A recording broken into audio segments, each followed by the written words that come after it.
कहते हैं शांत और निर्मल मन ही किसी भी परेशानी का हल खोज सकता है। एक बार एक बड़े राज्य के मुख्यमंत्री की मृत्यु हो गई।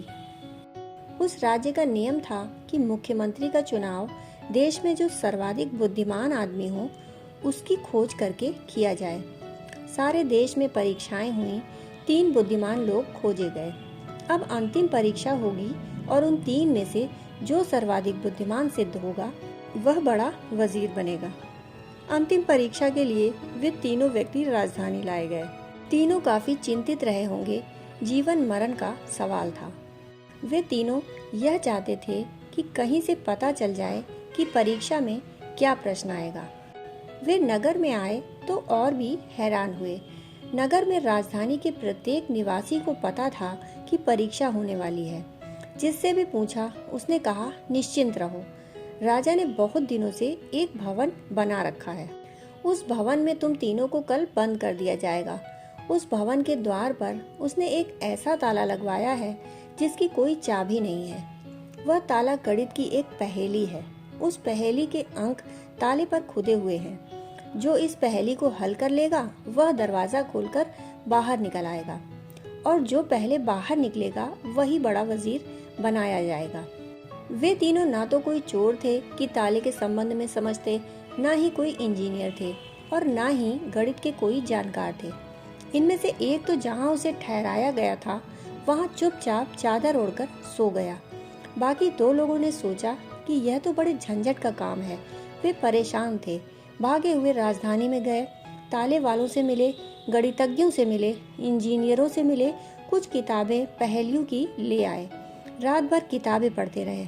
अजीब सी बात थी, कभी तालों के संबंध में सोचा भी नहीं था कि कैसे ताला खोलेंगे। एक ही रात की बात थी और कल जीवन भर के लिए एक बड़ी संपत्ति, एक बड़ा सम्मान, एक बड़ा पद मिल जाता। दोनों ने रात भर बहुत तैयारी की, इतनी तैयारी कि रात भर सोए नहीं। किताबें, पहेलियां, गणित। सुबह उनकी ऐसी हालत हो गई जैसी परीक्षा देने वाले की अक्सर हो जाती है। उनसे अगर कोई पूछता है कि 2 और 2 कितने होते हैं तो वे बता भी नहीं सकते थे। फिर वे राजमहल की तरफ चले।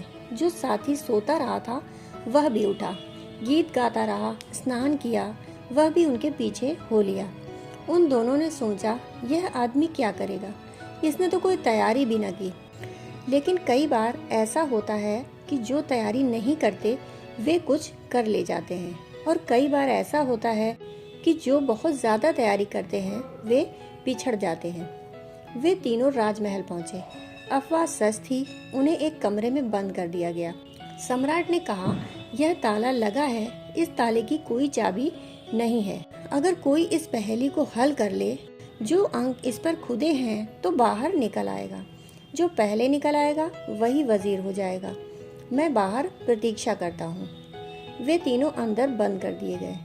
2 तो अपने कपड़ों में किताबें छिपाकर लाए थे। उन्होंने अपनी किताबें निकालकर सवाल हल करना शुरू कर दिया।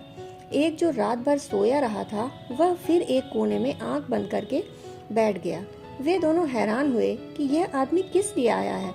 रात भर सोया रहा, अब जबकि सवाल हल करने का समय आया है तब भी आंख बंद करके बैठा है। इस आदमी को हो क्या गया है? लेकिन इसकी फिक्र करना उचित न था। अच्छा ही था कि वह सहभागी ना हो, प्रतियोगी ना हो। अच्छा ही है 2 के बीच ही निर्णय हो जाए। वे दोनों सवाल हल करने लगे। वह आदमी आधा घंटे तक बैठा रहा। उस आदमी ने कुछ भी नहीं किया। वह बिल्कुल चुप बैठा रहा। उसके हाथ पैर भी नहीं हिले, उसकी आंख की पलक भी नहीं हिली। फिर अचानक वह उठा, दरवाजे पर गया, दरवाजे को धक्का दिया।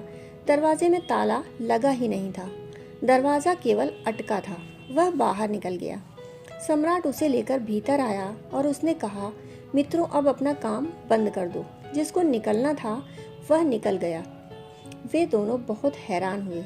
उन्होंने कहा, यह आदमी निकल गया जिसने कुछ भी न किया, यह निकला कैसे? सम्राट ने कहा, ताला लगा ही न था, सिर्फ दरवाजे पर अटका था और हम बुद्धिमत्ता की परीक्षा ले रहे थे। बुद्धिमत्ता का पहला लक्षण है कि सवाल हल करने से पहले यह जान लेना कि सवाल है भी या नहीं। अगर सवाल ना हुआ तो हल करने की किसी भी कोशिश से कभी हल हो ही नहीं सकता। अगर सवाल हो तो हल हो भी सकता है, लेकिन तुमने बुद्धिमत्ता का पहला लक्षण भी नहीं दिखाया। तुमने फिक्र ही नहीं की कि दरवाजा बंद है या खुला। तुम तो खोलने की कोशिश में लग गए।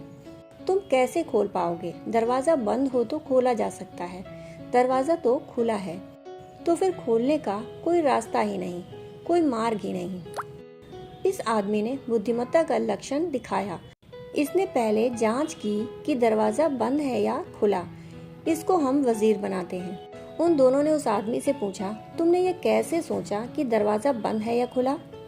उस आदमी ने कहा, मैंने कल रात को जब मुझे पता चला कि ताला खोलना पड़ेगा, तभी मैंने कहा कि जो भी मैं जानता हूँ, जो भी मैंने जाना है, जो भी मुझे पता है, उससे वही सवाल हल किए जा सकते हैं जो मेरे परिचित हों।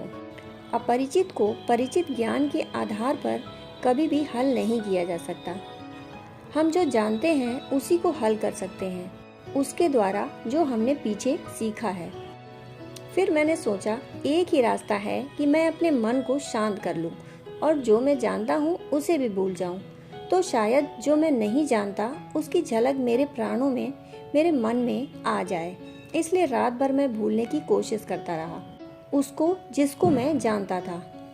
अतः मैं ज्ञान को विदा करने की कोशिश में लग गया। तुमने रात भर ज्ञान इकट्ठा किया, मैंने रात भर ज्ञान छोड़ा।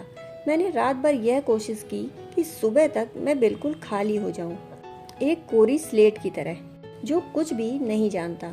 रात भर मैं चुप पड़ा रहा। यहाँ आकर भी, स्नान करने के बाद भी मैं वही कोशिश करता रहा कि सब कुछ भूल जाऊं जो मैं जानता हूँ, ताकि मन निर्मल और शांत हो जाए। शांत मन ही नए सवाल को हल कर सकता है, अशांत मन नहीं। और जैसे ही मैं सब भूल गया, अचानक मुझे भीतर से लगा कि दरवाज़ा बंद नहीं, दरवाज़ा खुला है। मैं उठा और बाहर निकल गया। मुझे पता नहीं यह कैसे हुआ।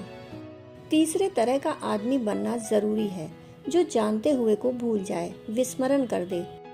जिसे सीखा है चुप हो जाए, मौन हो जाए, ताकि मौन के क्षण में जीवन के द्वार का खुलापन दिखाई पड़ जाए। एक ज्ञान है जो उधार है, लेकिन हम ऐसा ही ज्ञान इकट्ठा करने में लगे हुए हैं और उसी ज्ञान को ज्ञान समझ लेते हैं, जिससे स्वयं ही नष्ट हो जाते हैं। आदमी अज्ञान में पैदा होता है और मिथ्या ज्ञान में मर जाता है। ज्ञान उपलब्ध ही नहीं कर पाता। दुनिया में दो तरह के लोग हैं, एक अज्ञानी और एक ऐसे अज्ञानी जिन्हें ज्ञानी होने का भ्रम है। तीसरी तरह का आदमी मुश्किल से कभी कभी जन्मता है, लेकिन जब तक कोई तीसरी तरह का आदमी न बन जाए, तब तक उसकी जिंदगी में न सुख हो सकता है, न शांति हो सकती है। क्योंकि जहाँ सत्य नहीं, वहाँ सुख असंभव है। सुख सत्य की छाया है।